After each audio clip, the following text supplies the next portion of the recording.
Good evening and welcome to the Velocity of Now with me, your host, Thomas Sheridan, hosted tonight on the Reality Bytes Radio.com. That's Bytes with a B-Y.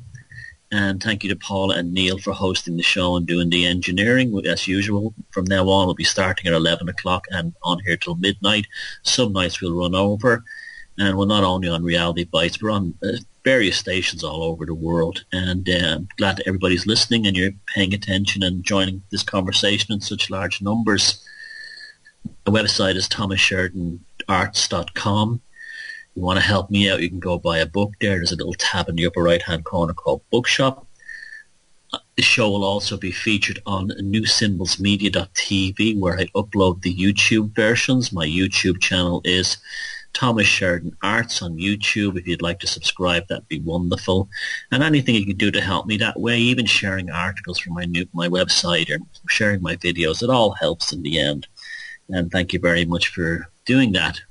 Tonight I want to talk on the show about the idea of suburbia and the idea of social isolation within suburbia and where suburbia came from and what it is to be a suburbanite and what place the suburbs play in human society, in development, in culture, in art.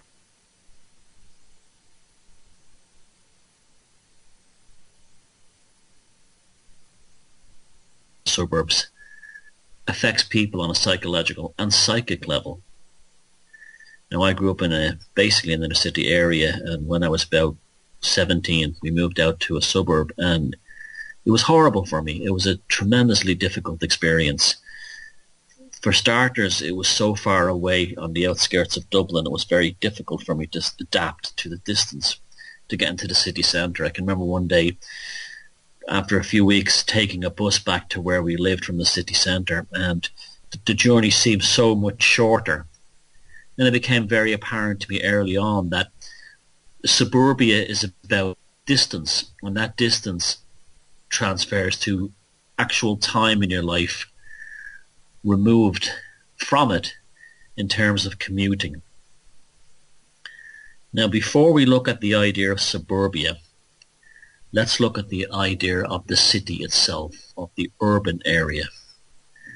Now, as you know, I don't believe there's such things as coincidence, in the sense that tremendous social and cultural changes they don't happen by accident. I subscribe very much to Carl Jung's idea of the collective unconscious and ideas of synchronicity.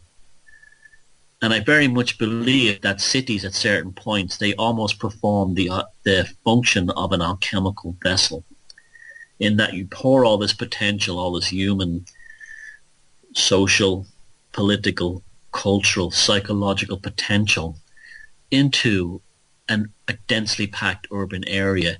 It's very similar to the alchemist putting all the chemicals into the alchemical vessel. When the vessel is cracked open, you might get garbage, you might get poison, you might get an explosive substance, or you might get gold. Now, there was an article in the BBC in recent times, this week in fact, a book is coming out about 1913 in Vienna, and it's quite a remarkable story because it speaks of this idea of the city as the alchemical vessel, and it's producing, in this case, something quite bad. Now, in 1913, Adolf Hitler, Leon Trotsky, Tito, the future leader of Yugoslavia, Sigmund Freud and Stalin all lived in the city. In fact, I visited Vienna, spent some time there, a long time ago now, about 20 years now, and I stumbled upon, by mistake, a coffee shop that had a plaque on the wall outside it that showed that Stalin and Hitler had been in the coffee shop at the same time. And I remember thinking this was incredible. How could this be? And sure enough, it was. And Vienna's place in history is not fully resolved in terms of people understanding the impact it had. It's a good case study for the idea of the city as the alchemical vessel in terms of its effect upon humanity. Now, at that time, it was the end of the Habsburg Empire. It was falling apart. it was losing its grandeur and its power in the world. And World War One was only, the Great War as they call it, was only 1 year away. And so you would have had this kind of psychic flashpoint where all these characters, these 20th century monsters for the most part, and I include Sigmund Freud in that, were all compacted in this one area because on some level they were drawn to it for that reason. It's like the line in the Stephen King book Salem's Lot, where the main character says, evil houses attract evil men. And the same thing can happen with a city, because although you could have a city that's booming and it's growing and there's all kinds of economic and other opportunities, there's also a city dying also presents pathological opportunities. You can create scapegoats. In this case, it would have been Jews. It would have been business people and that kind of idea. Now, it doesn't always end, it's not always bad. Like the same time you have this going on, you have the art of Klimt, for example. We had tremendous developments in architecture within Vienna, and it wasn't that long after the music of Strauss. So there's always good things too, but it just goes to show you that a city at a certain point is more than just an urban area where people live. There is a dynamic that's beyond what politicians or social planners or city councils can produce, and it usually manifests itself through culture. You think of like Liverpool in the 1960s in the Mersey beat, swinging London. You had Chicago and the jazz scene, and same with New Orleans in the 1930s and 40s. And you had Memphis in Tennessee, where you had rock and roll. You had San Francisco in the 1960s, where you had the Haight-Ashbury, and so on and so on. It always develops like that. Where do we have it right now? I'm not so sure. It doesn't seem to be a cultural hotspot at the moment, because basically the great magicians of this world are not artists anymore. Music means nothing. It's been overtaken by boy bands and these kinds of things. The arts has deteriorated enormously, particularly the visual arts has been taken over by benefactors who put enormous price tags on a few squiggles on a few paintings. A lot of this has to do with money laundering too.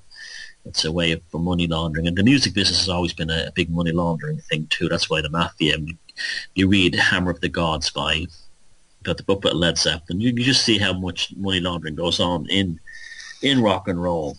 Cities develop these kinds of things. We had Birmingham produced heavy metal, not surprisingly because of the industrial nature of that city, the manufacturing nature of that city. You would have, like, so you had Judas Priest and you had Black Sabbath and so on. When I was growing up, there was very much an idea of the city as the dystopia of the future, specifically in science fiction. Science fiction always portrayed the cities of the world, I'm talking about like the 1970s and the 1980s, particularly in a very bleak and negative context. You look at movies like about the death of the city, about the decay, about the city falling apart, about social breakdown.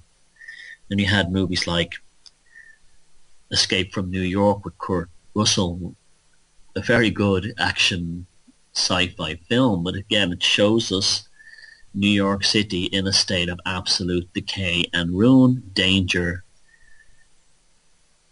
and just a completely difficult and impossible place for a person to reside safely. And that same idea existed also with New York was in the film Silent Green. You had the 100 degrees all year round because of what they call the greenhouse effect. You had queues for food. It was very much an Orwellian Soviet Union dystopia, and at the center of it you had this kind of human trafficking for food. So that again, the city is a dangerous place. It's filled with violence. It's filled with extreme temperatures.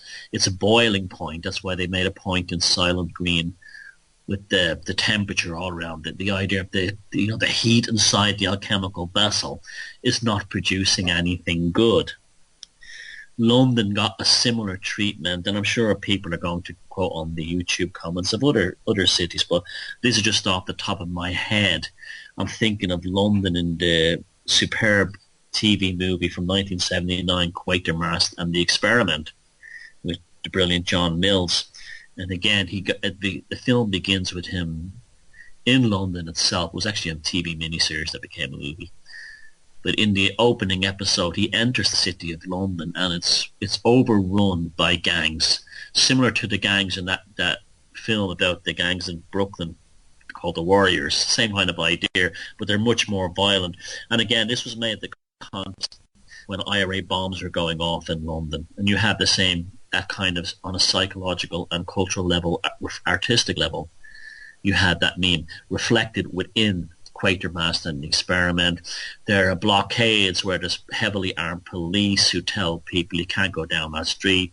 You go down the street, there's gangs, they're kind of like dressed in leather and denim, and they have machine guns and shotguns and knives, very much at an urban Mad Max kind of a thing.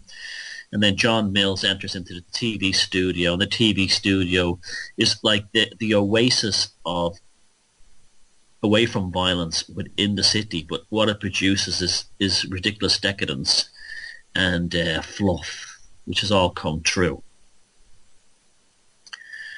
So a generation starting with the 50s, 60s, 70s, particularly, and it took up in the 70s and 80s, the idea was that the city was a failed institution, that the large city was no place for a normal person to live, no place for a safe person to want to be safe, and it was only a matter of time before it fell apart.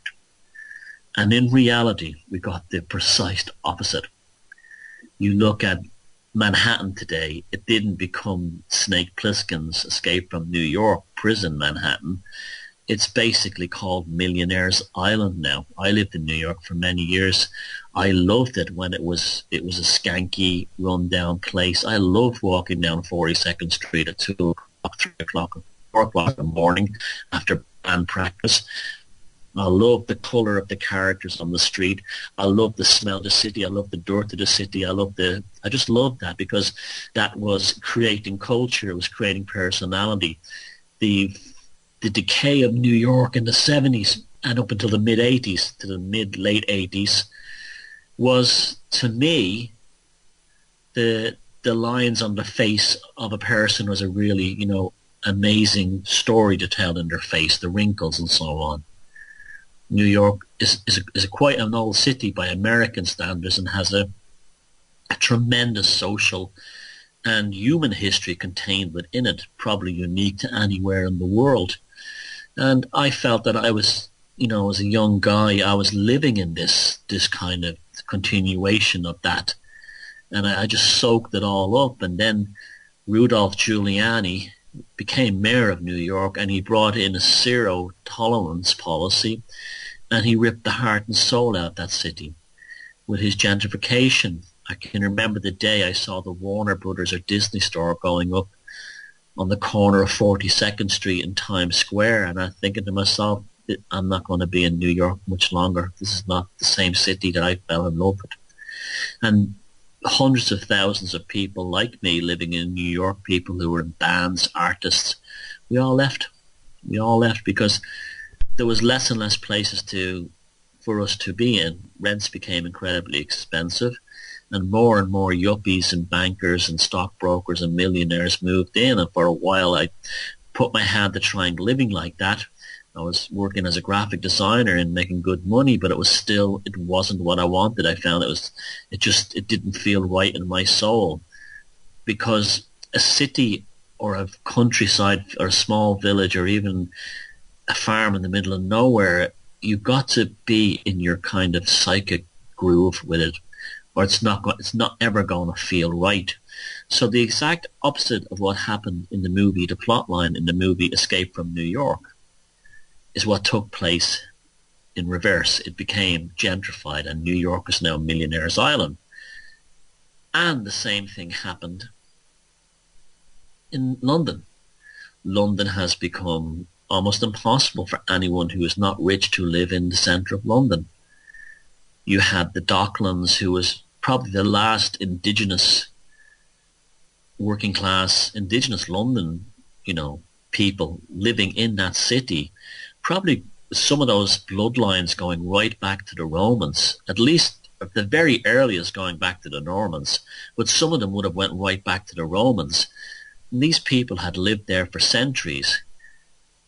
They survived the bombing in World War II. They'd survived the changes in shipping towards containerization. And suddenly you had a whole culture in the East End of London that was surplus to economic mandates. And with that, you had the conversion from the East End of London and the Docklands, Isle of Dogs and these places, into what we have today, Canary Wharf and the Docklands district. And now the ships of commerce are electronic numbers that rattle on a screen. And again, London has become millionaires' enclave. People who, the artists, the poets, everyone else like that has been moved out. They can't afford to live there. Dublin has gone the same way too. And many other English-speaking cities are the same way too. So when you have this initially you had this idea of the city as a dystopia, and then you had this idea of the city being too expensive. The dystopia never manifested, but the millionaires' enclaves and the millionaires' islands developed within the city centres. There was a diaspora, and these were people who ended up in the suburbs. So they're refugees. That's the only way to really think of these people. They don't consider themselves refugees, but they are refugees. There's no difference between someone who's been priced out of the centre of London and someone who's been moved off their land in the Amazon. There's no difference between a working class or a middle class person priced out of New York and someone who's been moved off their land in Mexico to build a big Monsanto corn farm. It's exactly the same thing. You see, this is one of the realities. We don't, because we're so compartmentalized as people, and we have this kind of psychopathic system ruling over us, nobody sits back and they want everyone to not relate to everyone else. So no one who's actually been driven out of Brooklyn into Long Island or driven out of London into, way up into Essex, none of them will ever say to themselves, I'm a refugee, I'm an economic refugee, because I'm not. I don't compare myself to those people, but you are. That's exactly what you are. The scale may be different, but the reality is the same. You're still an economic refugee of sorts. So then you have the cities being, purged of basically the people, the cultures, the microcultures, the different layers. Now you do get, they do give you these multicultural things where you get immigrant groups moving in, and that's a good thing. You know me, I'm a huge fan of organic multiculturalism. I love anywhere in the world where different cultures are trade. That's why I'm not anti-capitalist, because I see how trade brings people together more than any cultural Marxist or politically correct mandate from central government ever will. All you have to do is go to like the Lower East Side of New York or Harlem or Brick Lane in London, anywhere, any of these places, and you see how trade brings people together. Now that's one good thing, okay? But the reality is that there's still a disenfranchised or moved out population that doesn't know it's been affected. And if you grew up in a city, you'll be familiar with this story, that the neighborhood is changing, which is code word in American neighborhoods for, non-whites are moving in. That's what that is. It's just a code word. The neighborhood is changing. And so you have fleeing, a kind of a fleeing thing. Now what these people are fleeing is subconscious fears that were placed into their heads by seeing these films like Escape from New York. They're seeing all these ideas of an urban dystopia, that we better run, we better retreat further into the margins, deeper and farther into the hinterland, until we're away from these sinister people, these sinister new people who don't look like us, have different cultures than us, and we must run, we must flee. And this has served the elites and the establishment very well, because as the working classes and the lower middle class and the middle classes leave large cities such as London and Manhattan and everywhere, they're not replaced necessarily by immigrants from other countries. They're often replaced in many cases by wealthy neo-aristocrats or nouveau riche aristocrats from their own country. So it's like a land grab in many ways. It's a big, huge land grab by the wealthy, the super wealthy, taking the land off the through social engineering, removing the land from the middle classes, from the working classes, and even many of the immigrants, and replacing them with high-rise buildings, luxury apartments, luxury condos, luxury everything, this, that, and the other, office buildings, hotels. So you have a land grab. So it suited them. Now, before I get to the actual, the idea of the suburb as a sinister place, and it is a very sinister place in many ways. The suburb, the pristine suburb of the manicured lawn, and the perfect house, and keeping up with the Joneses is in many ways far more dangerous than the dystopia portrayed in movies up in the 1980s and 70s of the urban problems. Initially, the idea of suburbs came out of what they called model villages. These were, or model towns, these were usually built by industrialists. The industrialist would, under the kind of an altruistic idea, would build a better standard of housing for his workers to very close to his factory in these Victorian model villages. Now, one of the first ones that really is quite famous is Saltaire, which is near Bradford in West Yorkshire. And it was built by a woolen magnate called Titus Salt. Now, the village is very pretty. It was pretty today because there's no heavy industry going on. It's got these very attractive brownstone buildings that you see all over Yorkshire.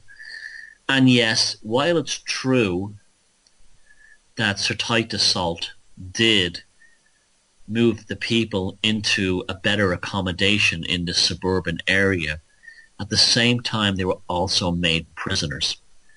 Because if Mr. Saltdown Min gives you a nicer house than what you were used to, well, you're not going to do anything like strike. You're not going to do anything like that. You're not going to call it rock the boat. You're going to do everything you're told in order to keep that nice roof over your head. So it really isn't an altruistic kind of idea. It's almost like an economic protection racket.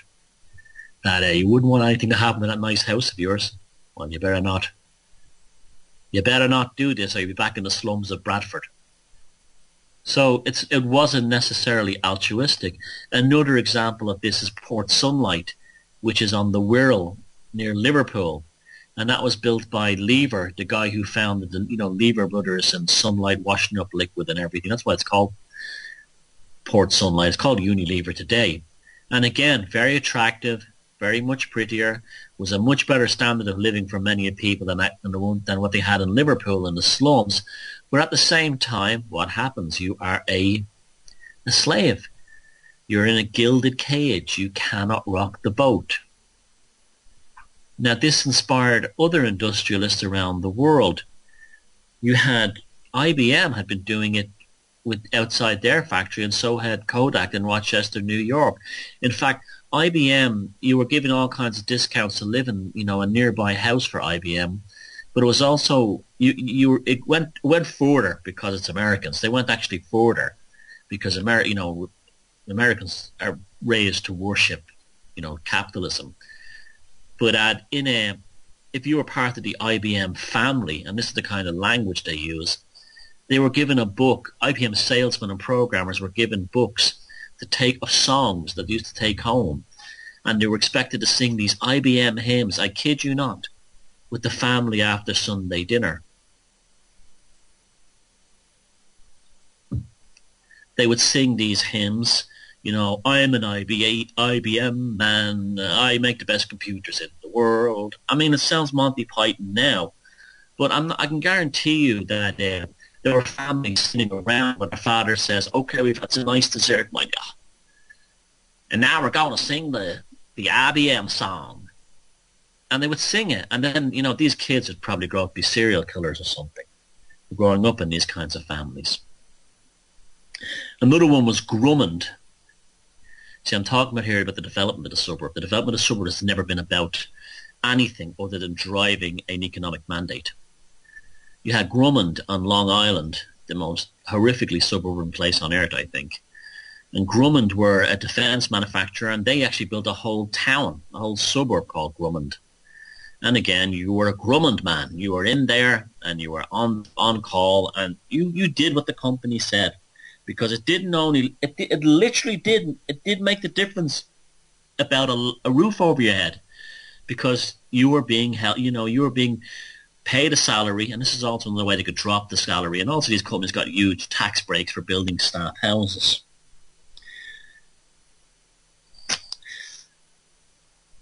So you have this drive through the model village into the idea of the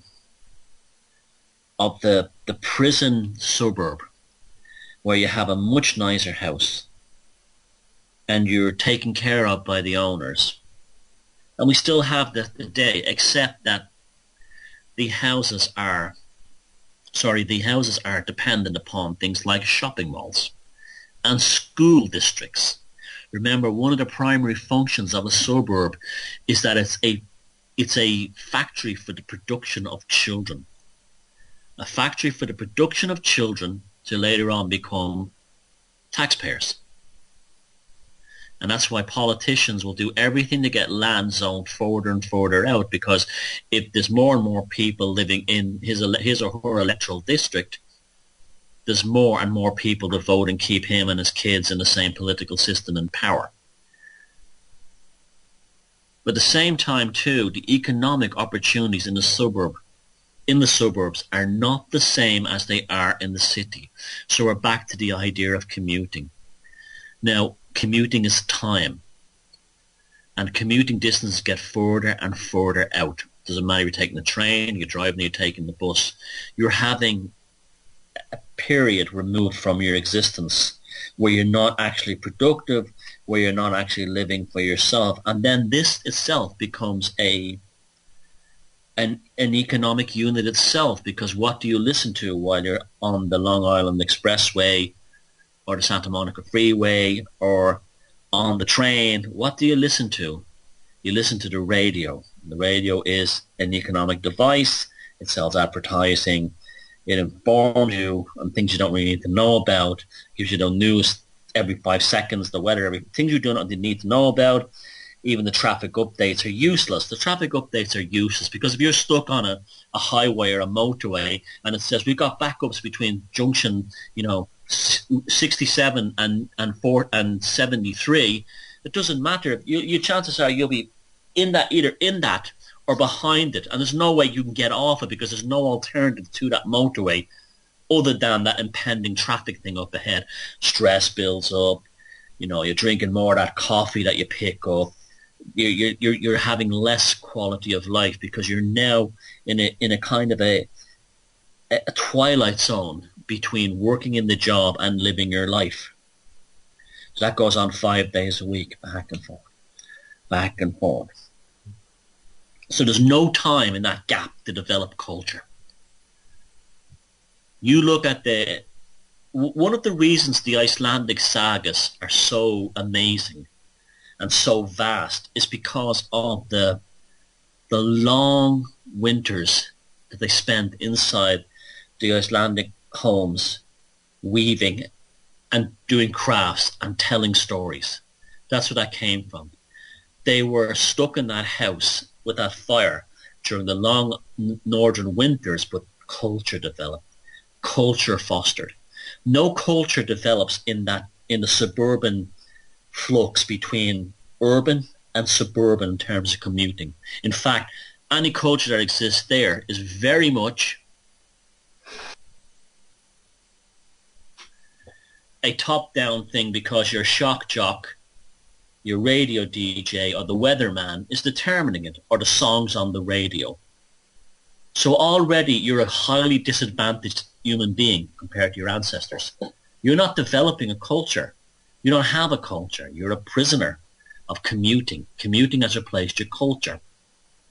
And you go to work, and then you go back home in the evening. You go back to suburbia. What is in suburbia for you? There's a TV, and there's not much else. There really isn't an awful lot else. Now, I'm a firm believer that if you're a person who can escape in your mind through a hobby, through the enjoyment of your family, through your enjoyment of your own mind, it doesn't matter if you live in a suburb. You can still have a kind of an internal magical existence. When I was stuck in that suburb as a teenager, I had no money and no means to get out. I had a sketchbook, and I just lost myself in drawing and writing. So it didn't really matter in the end of the day. But the alternative was to sit in front of the TV. That probably would have driven me mad, and it does drive a lot of people mad. The manifestations of this are things like you see Black Friday. Have you ever seen Black Friday happen in an urban area? No, it's always in the suburbs. Because that's all the time they haven't had to get out their animal instincts. Their energies have not been vented. That in order to get, a DVD player that's not that much of a discount, they will claw another person's eyeballs out. That's all repressed anger. That's all hidden anger. You see, I don't talk conspiracy theories. I don't do things like that. I hate that term, the truth movement. I hate all those ideas. I hate the whole truth movement. In fact, it disgusts me. It's a despicable thing. But I do come from the lineage of the old 1960s John Lennon realist magazine kind of, confidential magazine, conspiracy researcher, interested person. I'm proud to call myself an old-fashioned conspiracy theorist because I grew up, and people like my generation grew up in the wake of the Birmingham 6, the Guildford 4, Watergate, Greenham Common, weapons of mass destruction. We don't need that truth or stuff to tell us that the world is screwed up. It's only if you didn't know that, the world was run by psychopaths that you'd actually be shocked and become a truther. The rest of us were aware that things were wrong from the time we were kids. We didn't need Alex Jones or David Icke to tell us what was obvious to us. That's why I think it's more insane.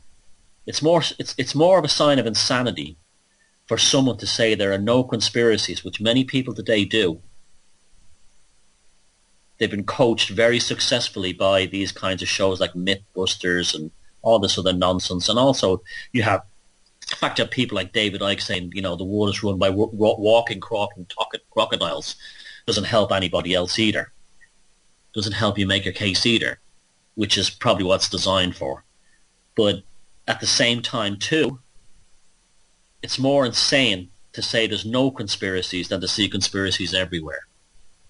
There's more insanity in living in this airy-fairy world where, authority figures are wonderful, whether it be your college professor, your prime minister, your president, or, some leadership person, someone with a load of money, than to say there isn't. They're all infallible and they all should be trusted automatically.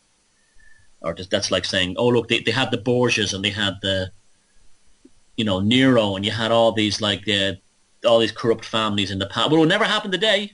That's where that comes from. So I'm not. That's where I come from.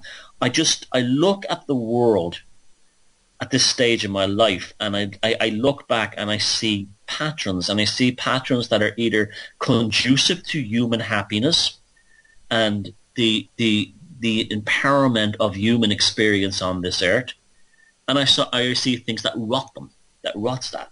And one of the things that rots it is suburbia. It rots it. We do not develop cultures in suburbia. Even there was rich cultures and mythologies existed in urban areas. You had like all kinds of. I grew up in inner city Dublin. There was a very rich kind of mythology about certain streets where a headless horseman lived, or a max murderer, and he's kind of afraid to go down them at night, or churches that you went around 3 times, you saw the devil. These are all amazing things. This is all the shadow. This is all the shadow side of you being indulged. What's the shadow in the suburbs? A video game. Or being afraid that your neighbours will talk about you because you don't have the right curtains on your feckin' house. We had real shadows in the city when I was a kid. In fact, even people that grew up in like the East End of London, they would have had shadows like stories of Jack the Ripper. Jack the Ripper would have been one. That kind of thing. Spring-heeled Jack is a classic example of that. And that all dwindled in this app from the 70s on. It dwindled as television and marketing and culture and X-Files and things like that became your mythology. Star Trek and Star Wars, that became your mythology and replaced your natural one. Just business, that's all. It wasn't a conspiracy, it wasn't a plot, it was just business. There's money in archetypes just as much as there's money in mythology, just as much as there's money in fried chicken. And sex, money in everything. And if there's a business opportunity, whether it's the idea of getting cash to indulge something deep within your archetypal subconscious, they will do it just as much as it does to your sexual organs. Doesn't matter. Just business, and there's money everywhere. And they've watched you. Speaking of Vienna, Edward Bernays signifies nephew. He came to America with all his uncle's psychoanalytical tools, and they got inside your head and developed a new economy, the economy of the psyche, the economy of the self. So no culture was developed, and people lived in that movie, The Craze. There's a great scene where you had like the old actor, I think it was Jimmy Jewell, telling the kids about the time I saw Jack the Ripper. I mean, I used to love stories like that when I was a kid. You know, like when old guys used to tell you a story that, don't go down that street, there's a headless horse. They're fantastic. You were scared, but you were thrilled at the same time too. When's the last time you had something like that? Oh, I know, Fred and Rosemary West. You see, they became real horrors. Liverpool, you had Jamie Bolger, and you have that death cult that's around that poor child. Yet the newspapers still celebrate it every year. So it poisons the cities. It doesn't give them any real folklore, good or bad. But the suburbs develop nothing. They develop neurotics and neuroses. Because the street layouts, if you look at the street, like that song by Rush, Subdivisions, that's an amazing song lyrically. You should look that up. But that song, Subdivisions by Rush says it all. It's a mass production zone for the production of mediocrity. That's what the suburbs are. I'd go farther as saying that the street layouts are gigantic sigils in order to generate mass conformity. And suburbs were driven by the auto industry, particularly in America. General Motors, it's been shown that it's out there, you can see it, they were fined $1 they were found. They bought up all the interurban rail systems in America, and they deliberately trashed them, let them fall apart. Firestone Tires, Goodyear, and General Motors bought up all these interurban rail systems and made people dependent on the car and the highway, and then that's what rezoned the land, the subdivisions from that point out. And then you have the good old shopping mall, all the same, not only in all over America and all over Europe, but all over the world they're starting to look the same stores and everything. And that's the escape. You go in there to escape. And people don't know any better. The sigils of conformity in the streetscapes of the cities unleashes monsters. These monsters are seen in things like the movie Bowling for Columbine, what happened at Columbine High School, and all these other mass shootings in American schools. They unleash irrational fears of people of other races. Oh my God, the Muslims are going to come in and bomb us out of our suburban conformity. The movie The Breakfast Club, I thought, brilliantly showed that. The only one, the character played by Judge Hurd, the only one that had a real spark of life to him, as well as the girl who was kind of like the quiet one. They were the only two that had actually escaped within inside themselves, and they were the biggest misfits, and yet they were the least screwed up of the whole bunch of them. The other ones who were all conformist were the far more screwed up and messed up. And that's suburbia for you. It doesn't align with your psyche. It doesn't make you feel clean. Anyone who's grown up in the city, and I don't care what anyone says. Now, a lot of you have to remember, like in America, a reason why the suburbs developed, particularly around the large cities, was after World War II. You had the men who came back from World War II. They would have seen people's heads blown off. They would have seen horrors like you wouldn't imagine. A way of dealing with their post-traumatic stress was to get them married, have them having kids, and stick them in suburbia.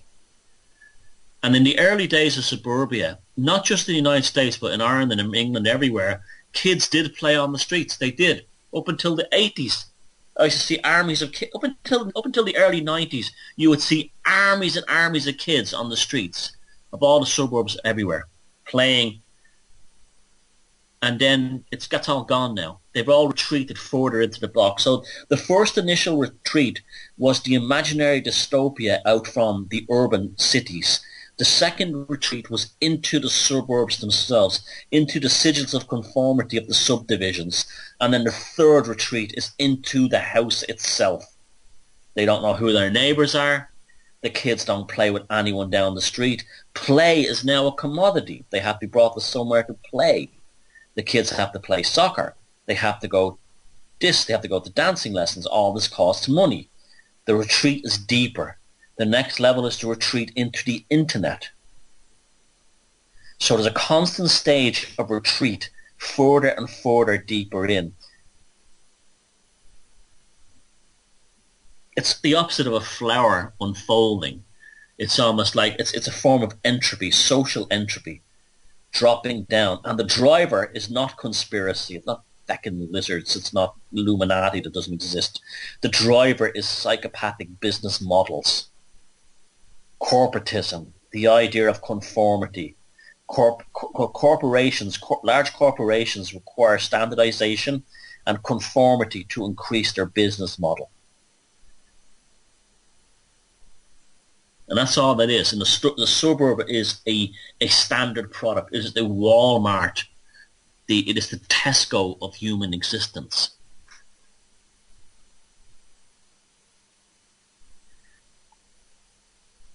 There was the positive sides of that.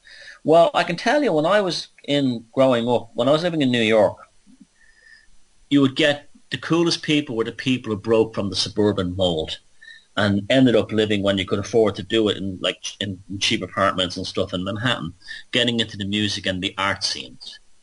They were so determined to reverse engineer themselves out of that conformity, to go back. And they'd often be some of the coolest people you'd ever meet.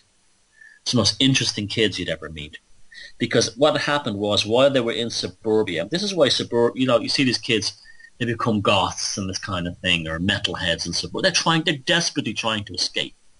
When you see that fat girl in suburbia who's dressed all in black, with the black lipstick, what that child is doing, and she's a child, she'll only be 15, 16, what she is trying to do is to desperately escape the paralyzing conformity which corporatism and politics has inflicted upon her in the suburbs. She's desperately trying.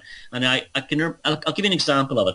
I was standing in Bayside, New York. Now, you want to talk about a conformist suburb in Queens in New York, on the border of Long Island and Queens, which is part of one of the boroughs of New York City.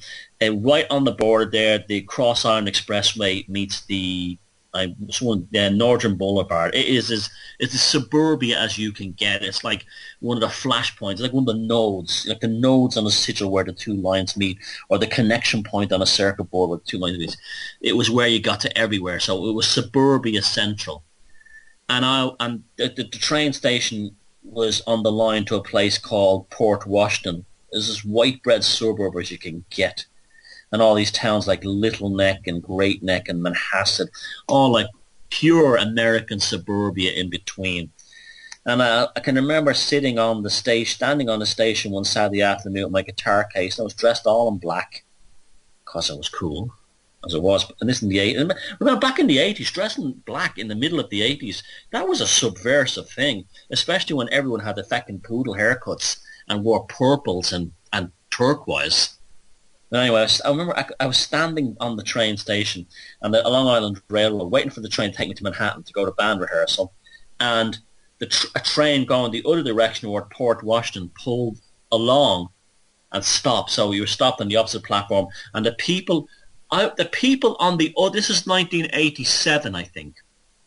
And the people on the other side of the train, on the other train across the other side, were staring at me. But I had I had big, I wasn't as out, like I didn't have as much hair as Robert Smith. And I wasn't wearing makeup. I just had black hair that I dyed even blacker to make it blue-black.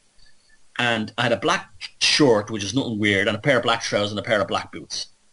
And they were pointing and looking at me like they had seen a creature from another planet. And that was the difference. That was the gulf that was created. I'll never forget that. They were staring at me. I mean, and it wasn't just a case that they would have a quick laugh and giggle. They would stare at you like they were looking at something they couldn't recognize. Like they were waiting for some kind of being to materialize from the mist. And that happened to me so much, and I wasn't even at that out there. And then 5-10 years later, all those people in the suburbs are all wearing the same clothes that I was wearing, and it's the norm.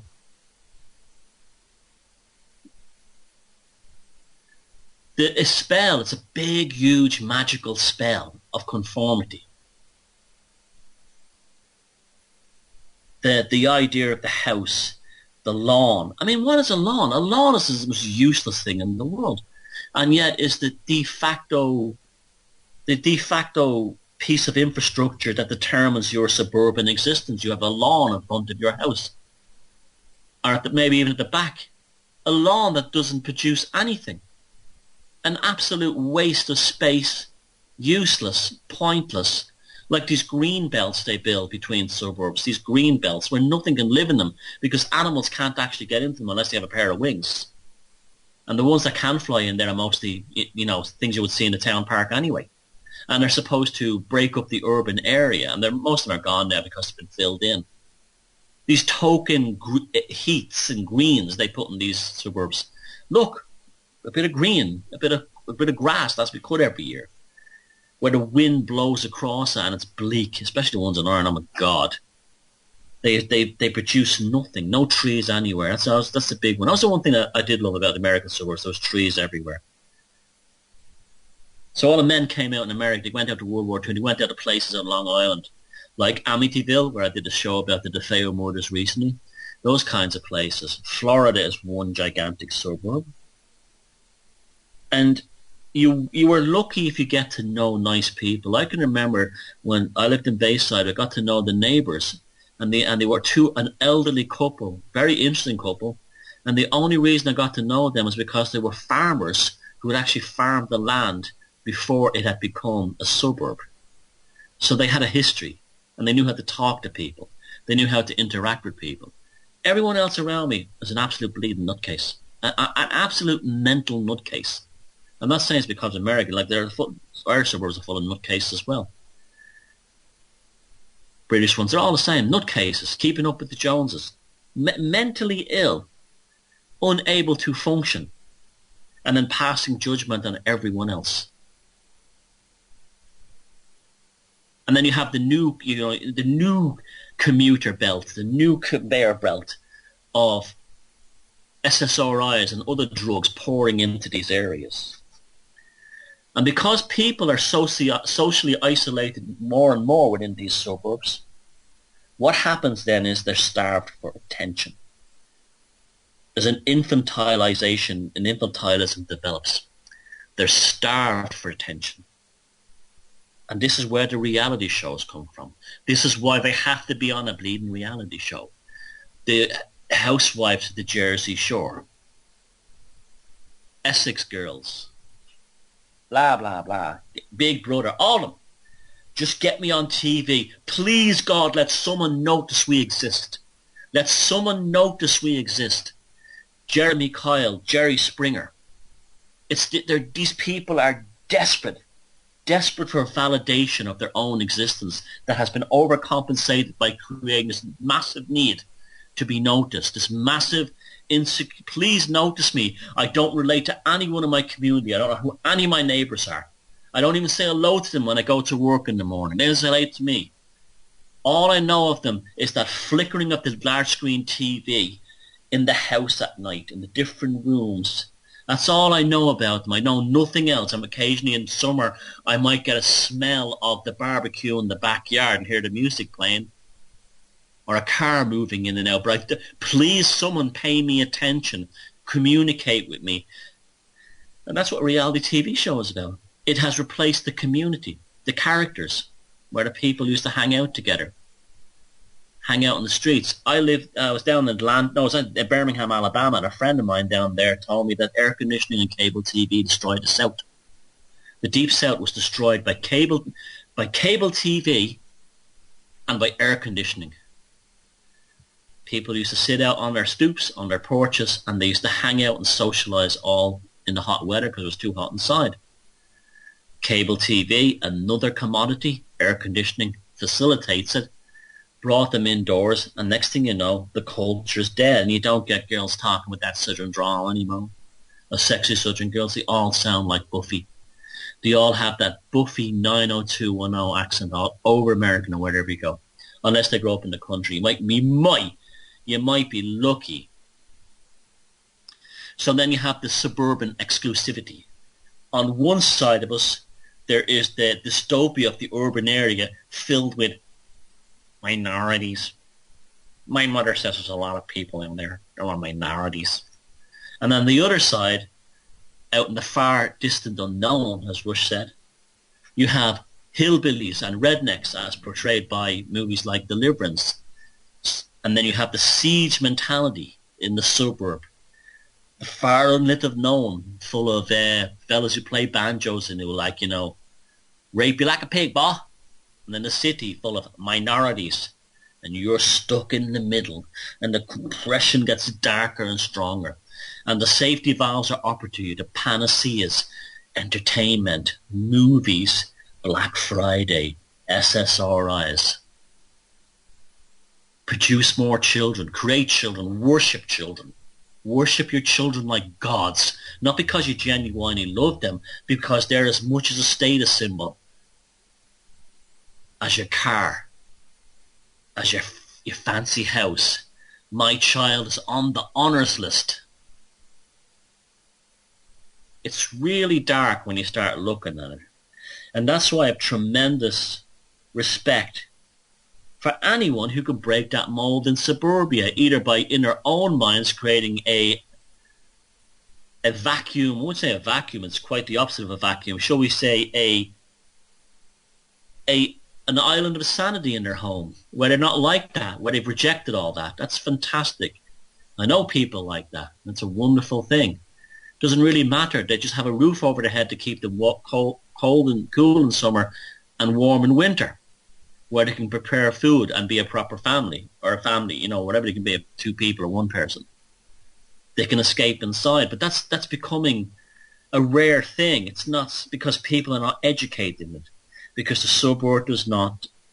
The suburban monster, suburbia, the demon of suburbia, the sigil of conformity, the streetscape of psychic annihilation does not allow individual thinking.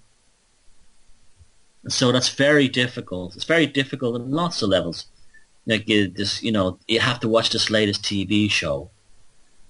You have to watch this, and the kids go to school. Did you see the thing on TV last night? Oh, my parents we don't watch TV. You're weird, that kind of thing. You didn't watch the Oscars?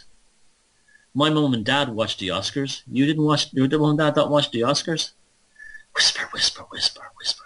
Strange, different people, whisper, whisper, whisper.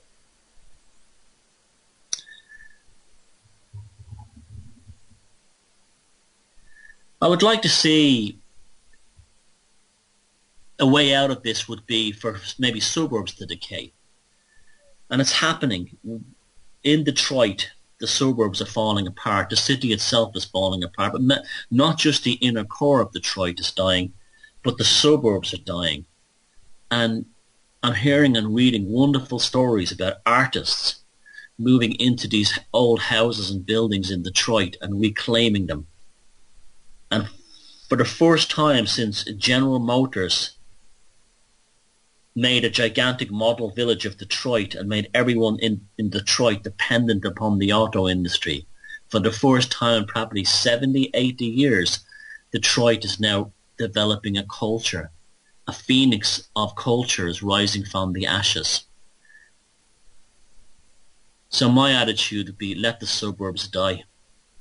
Let them fall apart and give the people who live in them a reason to exist, instead of being refugees on the run from corporate control. They're consciousness insurgents rebuilding a new reality for themselves. So let the suburbs die and take back the cities. Stop thinking of cities as dystopias, that mind control program that was placed in our heads where they're dangerous places. You can't go into them. They're filled with terrorists now. The cities are filled with amazing art galleries. They're filled with incredible buildings. You can walk around and just look at the buildings, look at the architecture. Stop, pause. They have shops that are different. They have strange back alleyways that are so interesting. And explore them. Reclaim the city. Take the city back from the millionaires and give it back to yourself. At the same time, too, stop living in fear of suburbia. Most of us can't help where we've gone. I'm sure there's many people listening to this are very happy living in suburbia, and good luck to you. But learn to, if you live on the outskirts of London, learn to go into London and look at the art galleries. Any city, it doesn't matter, Bristol, Liverpool, Dublin, Manchester, New York, San Francisco, anywhere. Get back into the city and look at what your ancestors used to have around. Reclaim it. You don't have to own it in a financial sense, in an ownership sense, but you can own it in a cultural sense. And you're amazed how much this does for you. To get lost in a city can be an amazing thing. It can be the nearest thing we can have today to a secret journey of entering the labyrinth. I used to do that all the time. I still do it. When I go to a foreign city, I make sure to get lost in the areas. I always follow the smells. Smells are a great way to discover a city. Follow the smells of strange foods and you're going to have an amazing time. Explore. And it's funny, it's almost like the city then becomes almost like a wild environment, because what you're exploring then is with your senses. You're alive. Will I go around this corner? Will I be shot by a drug dealer? I know it sounds stupid, but I used to do it all the time. I used to walk through the Dublin Docklands late at night, now the old industrial Docklands, and see the most amazing things, like ships being repaired at like 2 a.m, because I couldn't sleep or something like that. So I hope you enjoyed the show tonight. I hope I've given you food for thought. And any comments you have, leave them on the videos or on anywhere. You know how to get me on my blog and anywhere like that, or email me. ThomasSheridanArts.com. Thomas Sheridan Arts on YouTube. NewSymbolsMedia.tv. This has been me again on RealityBytesRadio.com. Thank you, Paula. Thank you, Neil. Thank you, Anne. Thank you, all the affiliate radio stations. And as I say every week, and I'll always say it the rest of my life, feck 'em if they can't take a joke.